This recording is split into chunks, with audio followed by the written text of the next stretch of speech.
Good evening, everyone. Welcome to our latest webinar from NUITEQ Snowflake. Tonight, your host will be Danielle Macklin. She will be doing a presentation on NUITEQ Snowflake and Snow.live.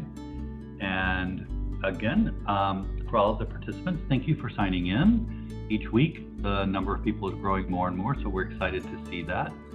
So thank you all for joining, and Danielle, thank you for hosting the event this evening. So hello everyone, welcome. So we are coming to you from South Beach, Miami. We are here for FETC, so shout out to anyone that we've met today who participated in that amazing conference. Hopefully we were able to drum up some more excitement about our webinars. So today what we're going to do is we are going to show you the bugs lesson activity type. It's probably my favorite of all of the lesson activity types. I think it's really engaging for a lot of students, and they've always really enjoyed the activities that are created with that. So I'm going to start by sharing with everyone my screen so that you can see our bugs templates. I'm going to share with you from the community. Let me go ahead and open Snow.live. So you can see in our lesson community, as this changes pretty regularly, we try to keep it up to date. Snow.live is our online web-based version of the Snowflake application. So everything that you can do when creating a lesson in Snowflake app, you have a lot of the same functionality in Snow.live. So just to give you an idea first of what a bugs activity looks like, as I'm searching, I can search for very specific things in our database, and I'm going to search just by bugs. And then I'll walk you through the steps of how to create your own bugs activity. So bugs lessons, you can see some examples here, are kind of just what they sound like. They're little bugs that move around on your background. And on each bug, there are answers to questions. So it's very similar to like a multiple choice answer, but you have the option to select more than one correct answer, and they move, so it makes it a lot more engaging for students. So I'll show you one of our popular ones we demoed today at FETC. And then we'll go through the creation part of a bugs lesson. And if at any point you have questions along the way, please do not hesitate to contact Jack. His name's under as John Reed, and he can relay those questions to me. So it doesn't have to necessarily be about bug-specific activity types. It could be anything related to Snow.live or Snowflake. So you can see for this lesson activity, the directions say click on the friends that make 10. So on the little bugs, you would click the numbers that would make numbers 10. So I could have 2 and 8. So I've selected that. I got it right. It moves me to the next round. Click on the friends that make 10. If I click a bug that is incorrect, it'll disappear and it'll show me the little 0 next to it. Danielle? Yes. We do have a question asking if it's possible to increase the size of the font. It is. That's a really good question. And with a lot of our activity, well, with all of our activities in the Snow community, you can go and edit. Once you've played the lesson, it gets stored in your lesson activities. And I can go through and I can edit. So on this one, the font size was really tiny, so it was hard to see, especially if you're playing maybe with a lot of students in the back. I can go through and I can change my font size to a much bigger scale. I can also change the font color. So, and with our preview screen again, just go through and see how the lesson activity would play. So to create a bugs lesson, I'm going to go back to my lesson activities. Oh, excuse me, I'm going to go to create a new lesson activity. And you can see all of our Snowflake templates. We have our templates sorted too, where we have assessment, where you can have actual data, and bugs is one of those activities where you can collect scores and see how well students are performing. With all of our lesson activities, we have our split screen where you input your data on the left side, and then in the right side it's giving you your preview, and it's also going to give you the opportunity to do some customizations. So I'm going to title this lesson, I'm going to do math facts. I try to always title my lesson in the beginning because if I'm working on multiple things at once, I want to have that easy to read title just so I know what I'm doing if I go back to it at a later time. Under the Manage Question component, I would create my question. And I'm going to do just very basic addition type mathematics. So I'm going to say, what is 2 plus 2? And then right below that, I will have the opportunity to add my answers. So we know the answer is 4. And you can see that as I'm going through and adding in my answers, I'm just pressing the return key or the enter key on my MacBook. So that's how I'm getting the extra rows. I have my little green bugs right now, but I could also change if I wanted to have a customized background. So I could see this being a really great activity if you're working with younger kids and you want them to pick certain colors or match things. You can change the background so that instead of just seeing the little bug, you see a square over the bug, which looks like that under the customized content. In customized content, I can select multiple correct answers just by clicking the green. I have it defaulted to hide the card. The card would be a little box that appears over the bug. So this would be if I wanted to customize my background or if I wanted maybe more text, something that was a little clearer to read, that's what I could use. I also have the option to change the types of bugs. And this is customizable for each round of questioning that you create. So we have the butterflies, we have the little beetles, and then we have our little ladybugs. So I'll add in just one more round. So to create another round, another question, just create question. I'm sticking to simple math because I taught social studies and not math, so this helps me kind of make sure that I'm getting my answers correct. So with 5 plus 3, 8. Sorry, that's slow Wi-Fi here. And again, I can go back to my customization. I can select a different bug for this round. And I can select what my correct answer should be. So that is how you would input your data for a bugs lesson activity. If you want to set more customizations, you can change the font type. And these are very unique to Snowflake. It's something that can be done in every activity type.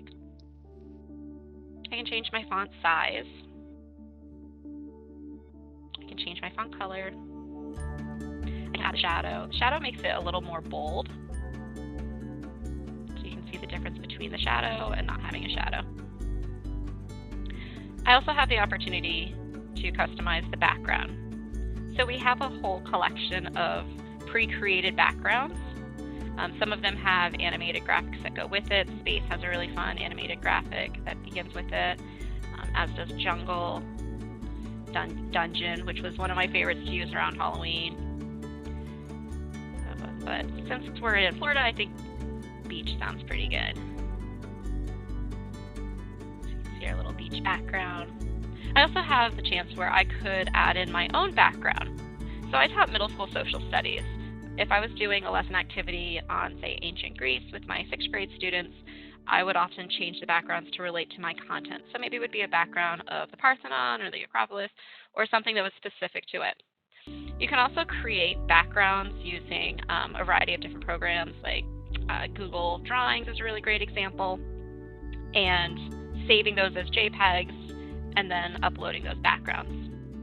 I can browse for my backgrounds that have already been saved to my device. So if I wanted to change it, something a little different.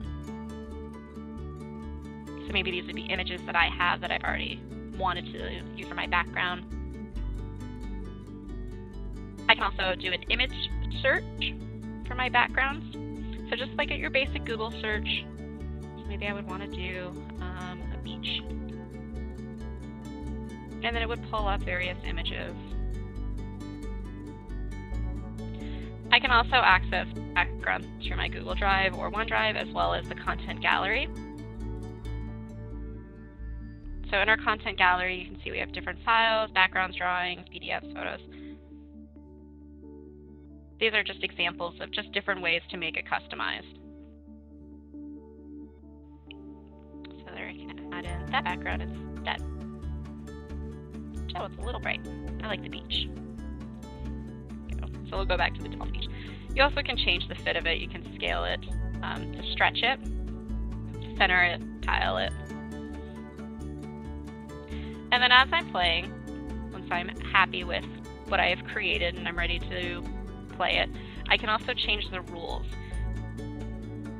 Right now it's set to order. That means the questions are going to appear in order. But if I set it to randomize, then the questions will go in any order. This is a really great feature when you're working in multiple zones. So I could have 4 different zones opened up with this one activity, and it's going to be set so that all of the questions are appearing in random order. So right now I only have 2 questions, but if I had more questions, they would appear random. This would be really great for that station rotation after you've delivered your direct instruction and you wanted your students to practice in small groups.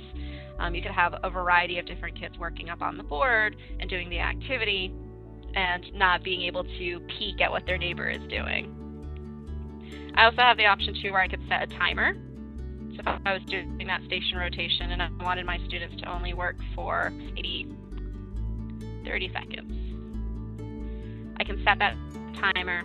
So then that timer appears as my students are playing this lesson activity. So that is how you input your data. Before I move on to lesson activity info, are there any questions? Yes, we do have a question. Perfect, I'll take a pause.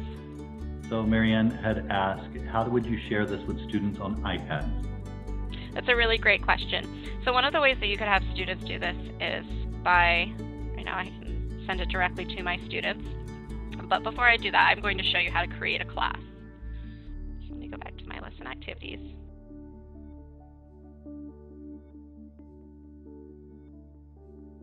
So from my teacher dashboard on Snow.live, I was just in the create portion for creating a lesson activity. For class, I can start by managing my students. And this can be done through a couple different ways. If I were creating a new class, I would title my class. Oh, I already titled that. All right, new test class. I can add my students by searching through emails. I can also input kind of a bulk list of my student emails. Now, if your students do not have an email, so let's say that I wanted to have my student John and another student, I can search for, or I can add my students without them having to have an email address. And then it just generates a username and password for those students. So once I've created my class, to manage students in my class, I can import it from Google Classroom or as a CSV. We also have, and I think that, John, you could probably speak a little bit more for our single sign-on capabilities. So we now have ability to do single sign-on with ClassLink and with Google. So anyone that has ClassLink in their district can use ClassLink for single sign-on. Thank you.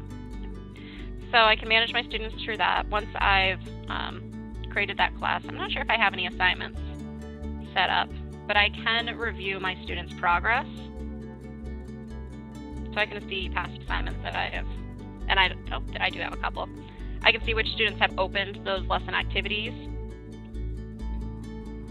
and how well they performed on said lesson activity. So if I can see, the student hasn't opened it yet, otherwise it would show me how much time she spent finishing it. It would also show me what her raw data score would be. And then it would also give me an opportunity to provide individualized feedback for each student. So to put a lesson type like our bugs lesson activity into that, I'm going to go back to my lesson activities. It's a really simple step. Once you've finished creating a lesson activity, there's the option to just send directly to the students. I have to give it a second too to get caught up. Danielle? Yes. We have a couple of other questions that have come in also. Oh, great. So it says, so just to understand, I can download directly the class from Google Class. Should this be added as a link? So can we show though, just how do you go in and like upload your class from Google Classroom? Yeah. Okay. And then I'll answer while you're showing that. I'll say, at the same time, when the person signs on, you can sign on either with an email address, with Google Classroom, or with ClassLink. Right. Yes. That's how when the student signs in, they would sign in. Then when you assign a lesson activity to the student, it would go to their account. Yes, that is correct. Yep. So I think, and when you're saying, should this be an added link, I think that might be what you're asking. So we'll show you how to do the Google import from Google Classroom, which is the button you see there. Yep. But at the very beginning sign on is where you sign in either with ClassLink or Google Classroom or with your email. Yes, that is correct. And that would be the same, your sign on would be the same for, I'm signed in obviously with my teacher account, but for the student when they log in, they would have those options as well. So to import, if I were to click import, and I unfortunately don't have any Google classes set up, but it would be a very simple import from Google Classroom. I don't have any, so it's going to keep fetching and fetching and fetching a list that doesn't exist. But then it would give me my options of which class do you want to import. And I could select multiple classes, or I could select a single class at a time. And that data would come over my student roster. I hope that answered the question. Right, and it says, when adding multiple students without adding an email, yes. Do you have to enter each student separately, or can you separate them with a comma? So that would be what the CSV file is. Right, that would be the CSV. So in order to import students, you can import with a CSV file, which is a comma separated value, like Excel, and you can put them in that way. Yes. And then there is another question coming in from Angela that says, is the only benefit to creating a classroom for individual results on the assessments? Do I need to create a classroom if I'm having my students complete the lesson activities on my board? No, you do not need to create a classroom if they're completing the lesson activities on the board.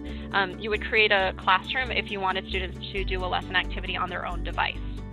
So if I wanted to assign a lesson activity as homework or as independent practice, following my instruction, and have students complete it kind of on their own, then I would have it through the classroom. And if we didn't answer your question completely, or is there something we didn't understand, please feel free just to chat with me again and we'll revisit it. So thank you, everyone.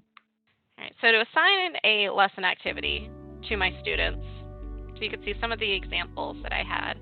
One of the features I really like about being able to assign lesson activities to students is I can see if the student opened the activity. I can also see how much time they spent completing the activity. So if I have a student who rushes through an activity and they're done in 30 seconds, it's going to show me that they've only worked on that lesson activity for a really small portion of time. So from my lesson activities, see the one I was just working on, I'm sorry the preview screen not there, I have the option where I can send it directly to my students, and I can select the class. I only have one student in each class, but I could select that student. If I had multiple students and I wanted to send this lesson activity only to a few, I could send it only to a few. I can also set a due date for when I wanted this activity to be completed by. So let's say they have until Friday. And then I can make this assessment gradable. So gradable is going to give me that data score. It's going to tell me their percentage of how many they answered correctly, how many did they answer incorrectly, what was their score, and it'll also notify the student what their score is as well. If I wanted my student to do this only as practice, then I would just uncheck that. And then I would simply hit send the assignment. The other way that you can do that from your lesson activities, so I did that just from my teacher dashboard. I can also do that as soon as I have finished creating the lesson. And that's one of the options that I'll show you in just a moment. I so appreciate everyone's patience tonight with my incredibly slow connection. So this is my math, facts, bugs lesson that I had been working on. I showed you how to send it to students through this option. The other option, if I wanted to go back and edit my gear icon, little toggle, I can send it from here. So I click my 3 bars, and then again, send to students, and the same menu would pop up on how to send it to my students. So we began in the managed content, where we were working on inputting our data, our information. We customized our different features. We also have the option to add a little bit more descriptions. So this could be descriptions on how to play the particular activity, or what I wanted my students to complete with it if they were doing it as independent practice. This could also be a description of how this lesson could be used by teachers. So part of the NUITEQ team, when we create our lessons, we often include, this is how you can incorporate it into your classroom, or here's some other ideas related to how to use that. You also have the option to add screenshots. So if you wanted to show multiple rounds of your activity, that's one feature to do that. All of the screenshots would have to be uploaded as JPEGs or PNGs with a resolution of 1280 by 720. And you can upload 3 different screenshots. You also have the opportunity to upload YouTube videos. So I could either directly copy and paste a YouTube link if there was a video that I already knew that I wanted to use, or I could search. Maybe I wanted to search math subjects. And I could pull in my lesson, or excuse me, pull in my video. I have the option to have this video play before my lesson activity or after, just a separate link. And I can also customize when I want this video to play. So I can change the start time. Maybe it's a really long video and I only wanted a minute somewhere in the middle. I can change my start time and end points of that video as well. And then when saving to the community, which we'll get to in just a moment, I have the options to select my different age groups of students, the subject that this lesson would apply to, so this would be a mathematics lesson, countries related to this. All of these features are ways to filter lessons so that when you're searching in the community, it helps narrow down. I also can include web links. So if I had a Google Doc that I wanted my students to work on after they completed the lesson activity, I could attach that Google Doc link.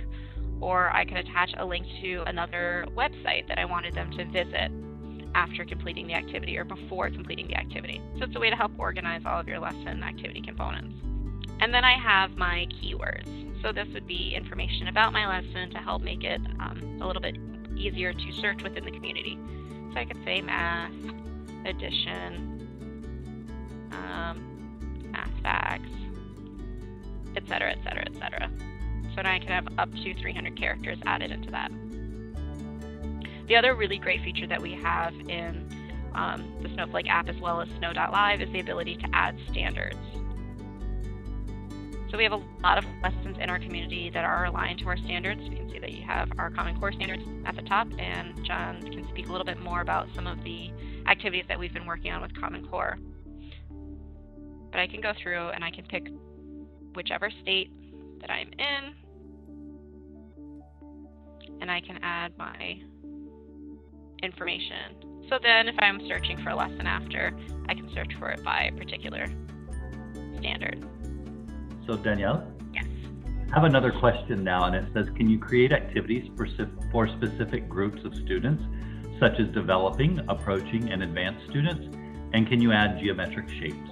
That's a really good question. So as far as being able to change the leveling of the activities for particular students, absolutely, you can modify it to meet the needs of your students. If I were doing this with students who are maybe more advanced, I might add more options. If I were doing it with students who I wanted maybe a little bit more practice or had some challenges, I could change that and delete that as well.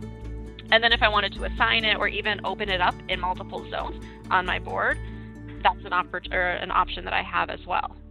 Also, part of the question is, can you create activities for specific groups? So yes, you can create specific activities for specific groups.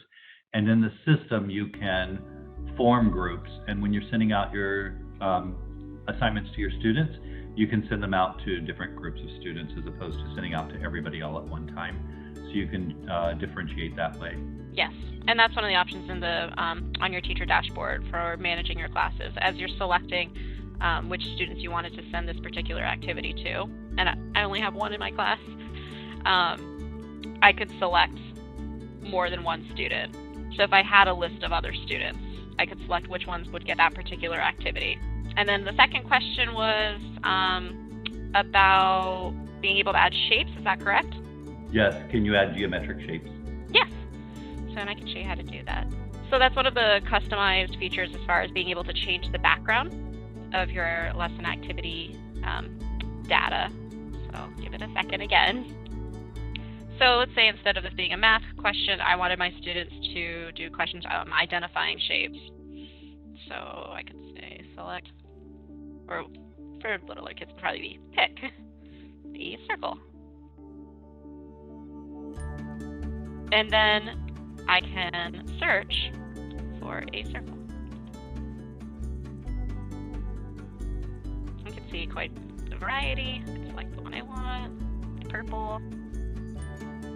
I could do again, background. Oh, image search. Square. And then I'll do one more just to give you an idea. Wrong spot.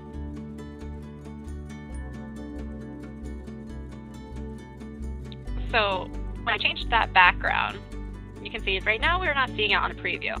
In order to be able to see just that background, I would need to add the card back.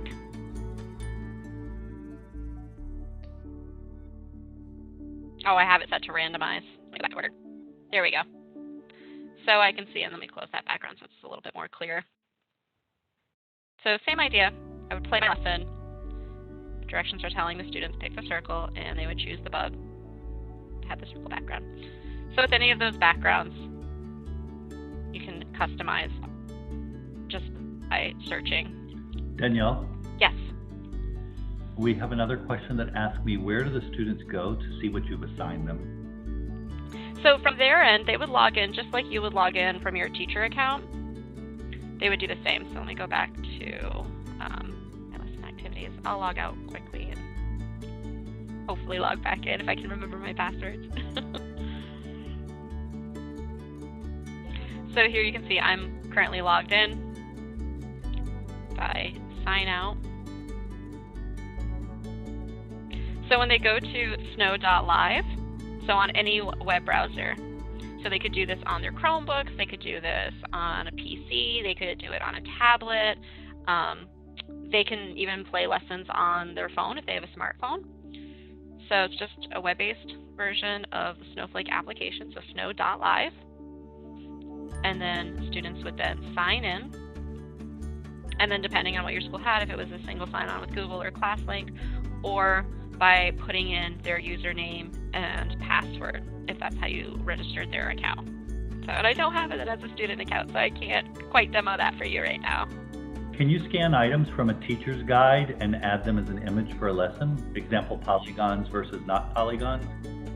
So scan, are you saying for like a background of the lesson activity, or to add as a separate link, as a PDF? To use it as a background would be my guess. Oh yeah, absolutely. A lot of the backgrounds that we create are just customized. We use a couple different programs. Some of the teammates use Photoshop. A lot of us are using Snagit, even Google Drawings, whatever you've created. So if you did upload something like you scanned from maybe your teacher workbook and then wanted students to kind of use that as the problems, then yeah, absolutely, you could do that as your background. So the backgrounds upload just as JPEGs or PNGs. So I'll show you that one more time. So for my play screen, for my background, so I have it set with my page. But if I wanted to change my background to something from my folder, oh, I could do, let me see if I might have one that I've created. I think I did one on, yes, I do have an orange one somewhere. Coming to Florida kind of inspired me to create some lessons about Florida. I found one about Florida songs. So that's just, I just did that on a real quick image editing application and was able to put in my own text, and then I could save that as my background and then have my questions relate to whatever the image is.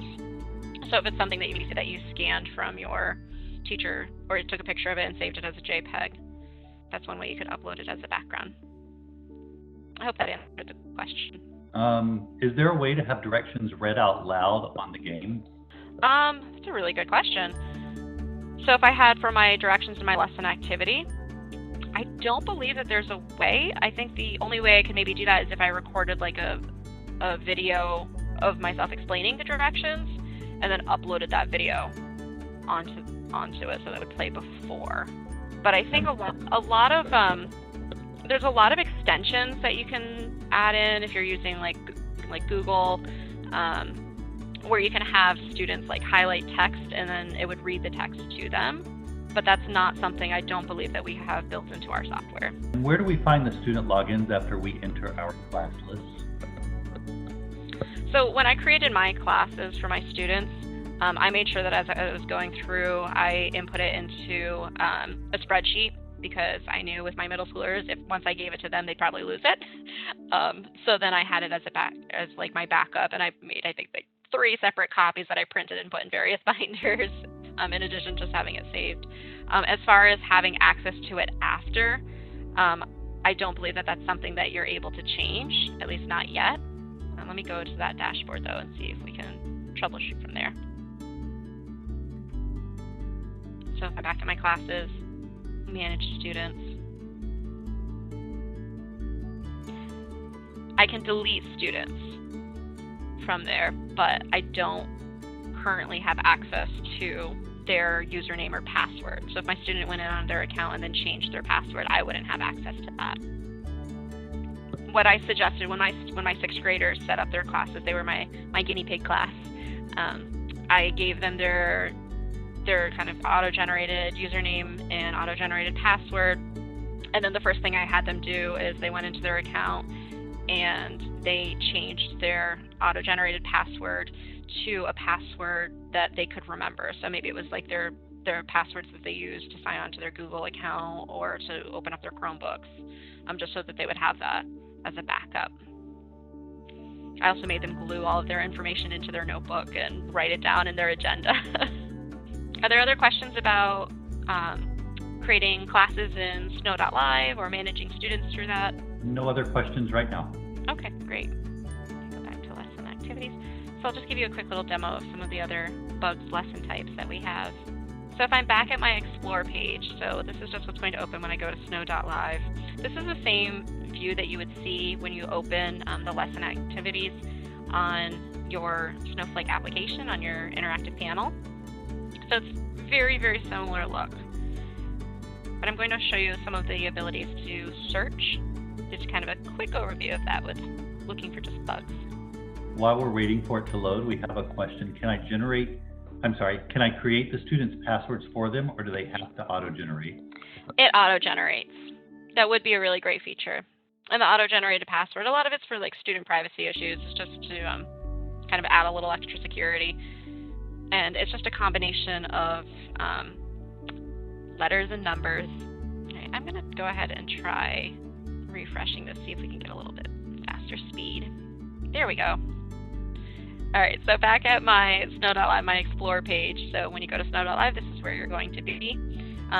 Very similar view as your Snowflake application. The difference being the search options are up here as opposed to on the left side.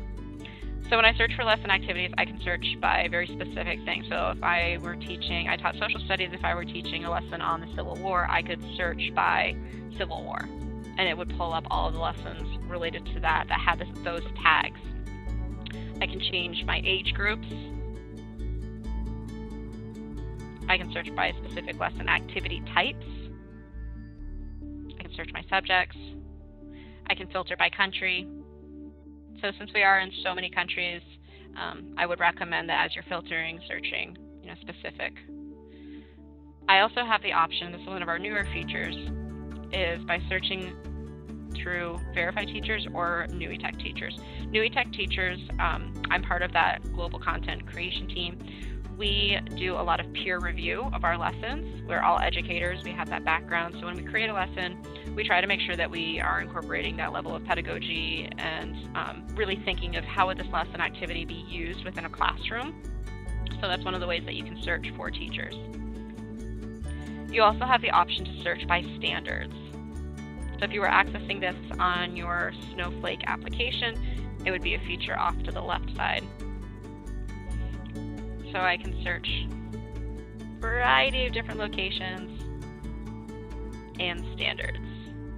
So one of the pushes that we've been making lately is we've been creating a lot of lessons that relate to the Common Core state standards.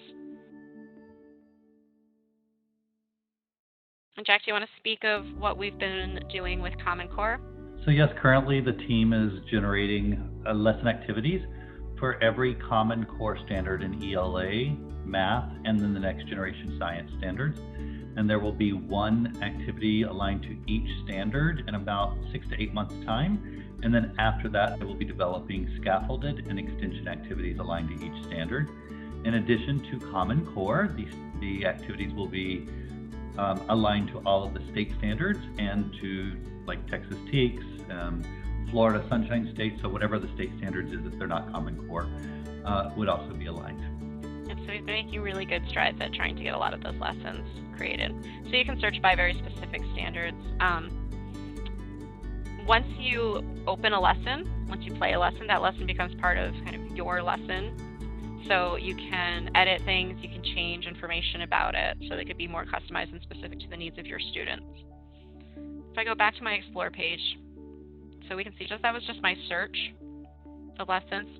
If I wanted a little bit more information on my lessons that are created in the community, then if I hit more options, lesson activity info,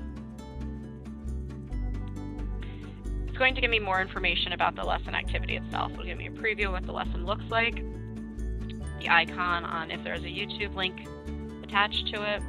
It's going to give me instructions. So you can see the instructions of how to play, as well as additional resources, other related lessons, and curriculum standards that apply to that particular lesson. From here, I can also download the lesson. So if I wanted to download a lesson activity and then save it onto a flash drive, upload it onto my board later, this is really great too if you're in an area where there might be limited Wi-Fi connection. This makes it a lot easier to continue playing those fun lesson activities.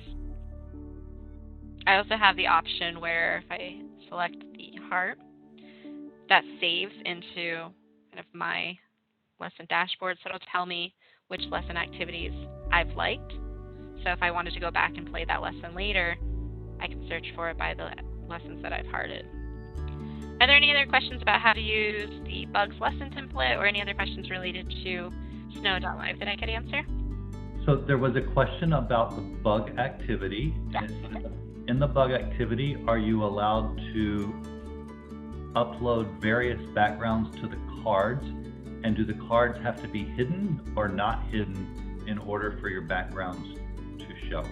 So if I'm back to my bugs, so I have my question, my answer. So if I do just the text, whatever I typed in, that's going to appear on my bug. I'll make that bigger so you can see it. So we have my answer there. To change the background, so let's say that I wanted to do that image search. I wanted to pick a background. In order for that image to be visible on my bug, I need to go to Customize Content, and I need to unselect Hide the Card.